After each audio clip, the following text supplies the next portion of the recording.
এখানে কেউ নাই, আমি একলা একলা কি করবো বলেন। আমার খাওয়ার কোনো অবস্থা নাই, পড়ার কোনো অবস্থা নেই, চলার কোনো অবস্থা নাই।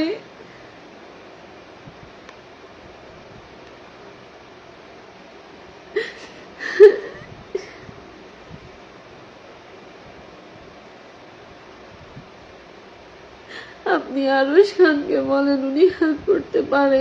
হ্যাঁ, আমি আরুষ ভাইয়ারে মেসেজ দিয়ে রাখছি, দেখি আল্লাহ আরুষ ভাই রিপ্লাই দেয় কিনা। ওরা আমারে গুম করে ফেলে দিবে আপু, আপনারা আমারে, ওরা আমার আর আমার ছেলেরে মাইরা ফেলবে।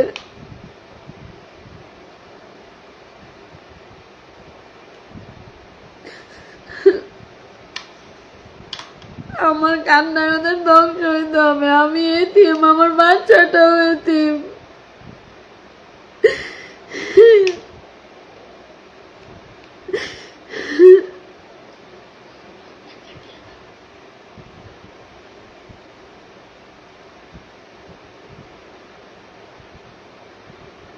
আরুষ ভাইয়ারে নেন, আপনারা একটু আরুষ ভাইয়ারে মেসেজ করেন, আমার একটু সাহায্য করেন।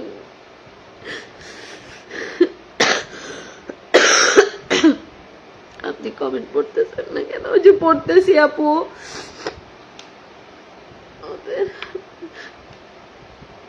হ্যাঁ, জিনিয়া আলম আপু, হ্যাঁ আপু জানতো, জানার পরে মানে ওর বউ যখন এগুলা দেখছে বলতেছে যে ওদের কমেন্টে কমেন্টে নাকি এগুলো আমার ছবিগুলো পোস্ট মানে দিতেছে সবাই, এর জন্য ওদের হচ্ছে বাণিজ্য চলে যাইতেছে। এই জন্য আমার কালকে ওরা এরকম অবস্থা করছে, আমাদের সারাটা রাত আটকায় রাখছে, আমার ফোন নিয়ে গেছে। আমাকে, আমি কারো কাছে যেন সাহায্য চাইতে না পারি, আমি যেন কাউকে জানাতে না পারি,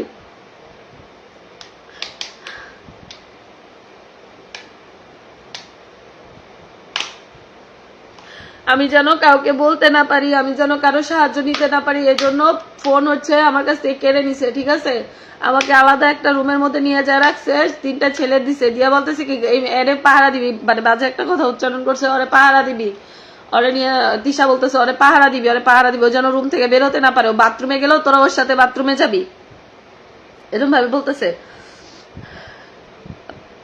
আপনি আপুকে মেসেজ দেন, দিছি, দেখে নাই।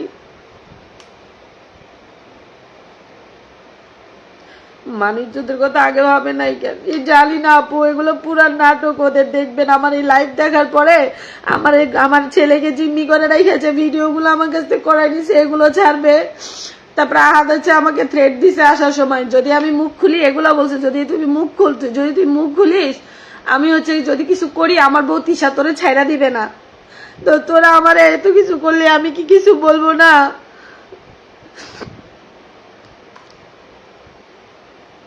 জানতো নুরা প্রজাপু আমার আইডিতে ও অ্যাড ছিল, আমার আইডিতে এগুলো ছাড়া ও দেখে নাই, দুনিয়ার মানুষ দেখছে আর ও দেখে নাই, এটা কি বুঝাইতে বলেন আপু?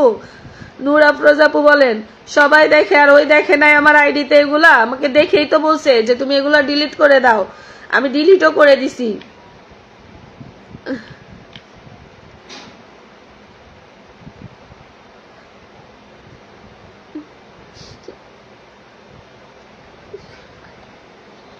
আমি আপু আপনাদেরকে বা ভাইয়ারা যারা যারা আমার লাইভ দেখতেছেন, আমি আপনাদেরকে এটা বলতে আসছি, আমি এই লাইভটা করার পরে জানি না আমার ছেলে আর আমি থাকবো কিনা। যদি আমরা না থাকি তাহলে এর জন্য সম্পূর্ণ দায়ী, বা আমাদের যদি কোনো ক্ষতি হয় এর জন্য সম্পূর্ণ দায়ী আহাদ আর তিশা। ঠিক আছে, আমি এখানে আসার পরে আহাদকে আপনারা মারছে। হ্যাঁ, তুমি কিছু লুকাবা না, সবাই সব জানায় রাখো, এই জন্য আমি লাইভে আসছি আপু। আমি এই জন্য লাইভে এসে সবাইকে জানাই দিলাম যে ওরা আমার ছেলেকে জিম্মি করে রাখছে। আমার নামে আপনারা ফেক আইডি কেন এখন খুলছেন বলেন? আমাকে ওরা থ্রেট দিছে, আমি যেন আমি মুখ খুললে ওরা আমারে মাইরা ফেলাবে, আমার ছেলেরে গুম করে ফেলাবে, আমার ছেলের লাশ, আমার লাশ কেউ জীবনে খুঁজে পাবে না।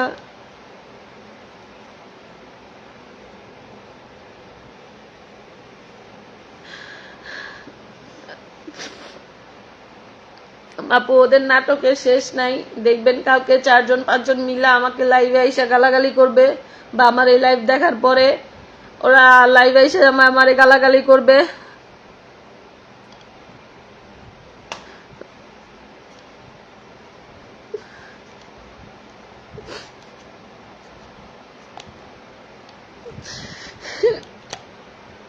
আপনার ছেলেটা খুব কিউট, আমার ছেলেটা ভয় পেয়ে গেছে, অনেক ভয় পেয়ে গেছে আপু, 6 বছরের একটা বাচ্চা। আপনার ছেলেটা খুব কিউট, ও কিউট, মানে আমি বাবা ছাড়া ওরে বড় করতেছি আপু, আজ পর্যন্ত বাবা পায় নাই। ও যেভাবে আমাকে বলছে আমার ছেলেকে বাবার পরিচয় দিবে, আমি ওগুলো ভিডিও করতাম আপু, আমি ভালো হয়ে গেছিলাম, আমি জবও করতাম, ভালো হয়ে গেছিলাম। ভিডিও আমি কারোর সাথে কিন্তু বাজে কাজ করি নাই, ঠিক আছে, আমি ভিডিও বানাইতাম জাস্ট ভাইরাল হওয়ার জন্য ভিডিওগুলো বানাইছি।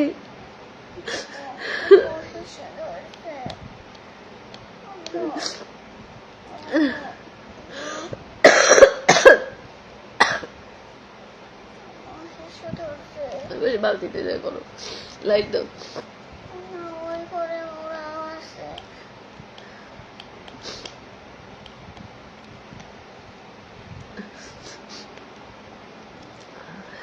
আপনাদেরকে লাইভে একটা কথাই বারবার করে বলতেছি, ওরা আমাকে থ্রেট দিছে, আমাকে বলছে ভিডিও বানায় নিছে, ভিডিও বসে ওরা আপলোড দিবে।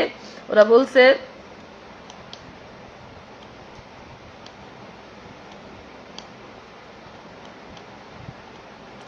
আমাকে, ওরা ভিডিও নিছে আর বলছে যে আমার ছেলেকে আমি যদি কোনো কিছু মুখ খুলি আমার ছেলেকে ওরা গুম করে ফেলে দিবে, আমাকে গুম করে ফেলে দিবে, আমার অস্তিত্ব খুঁজে পাবে না কেউ। এটা আপনাদেরকে বললাম। ওই আপনার ছেলে খুব সুন্দর করে কথা বলে, আমার নাম দিয়ে খুলছে চৈতি ইসলাম।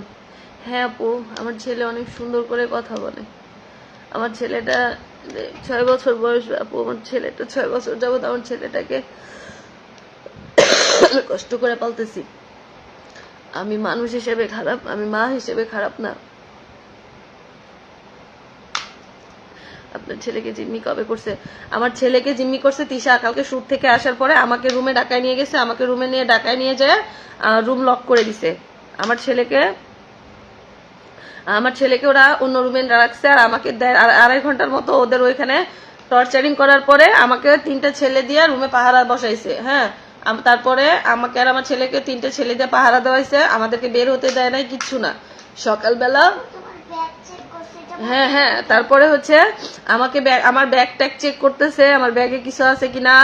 ওরা বলে কি আমি নেশাখোর, আমি নেশা করি কিনা, ভিডিওতে আমাকে বলতেছে বল আমি নেশা করি কিনা, এইসব বলাইতেছে আমাকে দিয়া। তো আপনাদের কাছে আমি অনেক ক্লান্ত, আমি কথা বলতে পারতেছি না। না সাবরিনা সুলতানা আপু, আমি লাইভে সিম্প্যাথি নেওয়ার জন্য আসি নাই আপু। মুনতাহা কেমন? মুনতাহা আপু অনেক ভালো, মুনতাহা আপু তেমন কিছু বলে নাই।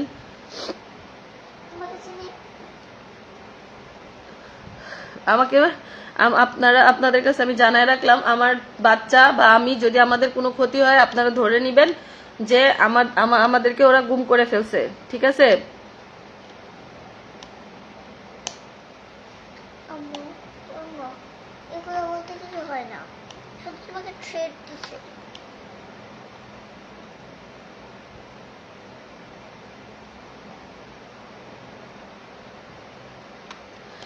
আমি আমি বলি নাই যে আমার ছেলেকে আজকে এখন জিম্মি করে রাখছে, আমার ছেলে এখন আমার সাথেই, ঠিক আছে, কিন্তু কালকে ওরা আমার ছেলেকে জিম্মি করে রাখে আমাকে দিয়ে ভিডিও করাই নিছে, আমি সেটা বলছি আপু।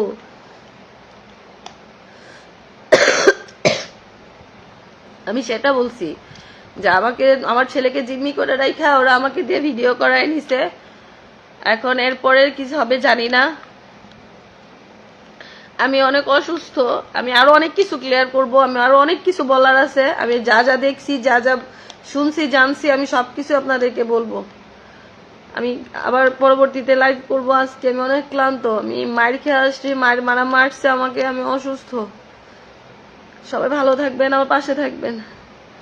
আর আরেকটা লাস্ট কথা, আবারও বলতেছি, ওরা আমার ছেলেকে জিম্মি করে রেখে আমাকে দিয়ে ভিডিও করায় নিছে। আজকে সকালেও ব্ল্যাঙ্ক ভিডিও করায় নিছে, ব্ল্যাঙ্ক পেপারে সিগনেচার করায় নিছে। আমাকে দিয়া আমার ছেলেকে জিম্মি করায় রেখে আমাকে দিয়ে অনেক স্বীকারোক্তি নিছে। আমি এরপরে আমার ছেলে আর আমি বাঁচবো কিনা আমি জানি না। ওরা অবশ্যই আমার ছেলেকে আর আমাকে গুম করার থ্রেট দিছে। আমাকে আর আমার ছেলেকে ওরা গুম করে ফেলবে। আমাকে সাহায্য করার মতন কেউ নাই। আমি কার সাহায্য নিব আমি জানি না। আমি আরো অনেক কিছু ক্লিয়ার করব যদি আল্লাহ বাঁচায় রাখে। আপনাদের সামনে আরো অনেক কিছু ক্লিয়ার করার আছে।